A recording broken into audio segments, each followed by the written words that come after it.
Risk મેનેજમેન્ટમાં છે ને ઓપ્શન્સમાં જો તમે ટ્રેડિંગ કરતા હોય તો ઓપ્શન્સની અંદર રિસ્ક મેનેજમેન્ટ મેં તમને કીધું એ રીતે જેટલું તમારું કેપિટલ છે ને એનાથી 20 થી 25% તમારા ડીમેટ એકાઉન્ટમાં હોવું જોઈએ.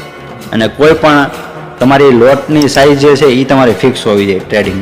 જેમ કે હું અહીંયા આજથી ટ્રેડિંગ સ્ટાર્ટ કરું છું તો હું નિફ્ટીમાં કરું છું તો હું 1 લોટથી સ્ટાર્ટ કરું છું તો કાલ પછી હું 5 લોટમાં ટ્રેડ કરવા માંડું તો એ રિસ્ક મેનેજમેન્ટ નથી. તમારે કન્ટિન્યુ 10 દિવસ 15 દિવસ એક જ લોટથી તમે જ્યારે કામ કરો ને એ તમારું રિસ્ક મેનેજમેન્ટ પરફેક્ટ બેસે. જેમ કે હું અત્યારે 1 લોટથી કામ કરું, કાલ 10 લોટથી કરું, પરમ દિવસે પાછો 1 લોટમાં આવી જાવ તો એ રિસ્ક મેનેજમેન્ટ નથી. એનામાં જોવાનું એ જ છે કે તમારો ડેઈલીનો લોસ કેટલો છે અને તમે કેટલા લોટથી કામ કરો છો. તમારું કેપિટલ હિસાબે તમે કામ કરો છો કે નહીં એ એક રિસ્ક મેનેજમેન્ટ છે. જેમ કે 50,000 તમારું કેપિટલ છે, તમે 1 લોટથી કામ કરો કે 2 લોટથી કામ કરો એ નોર્મલ વાત છે. પછી તમે 50,000માં 5-5 લોટથી કામ કરો તો એ નથી.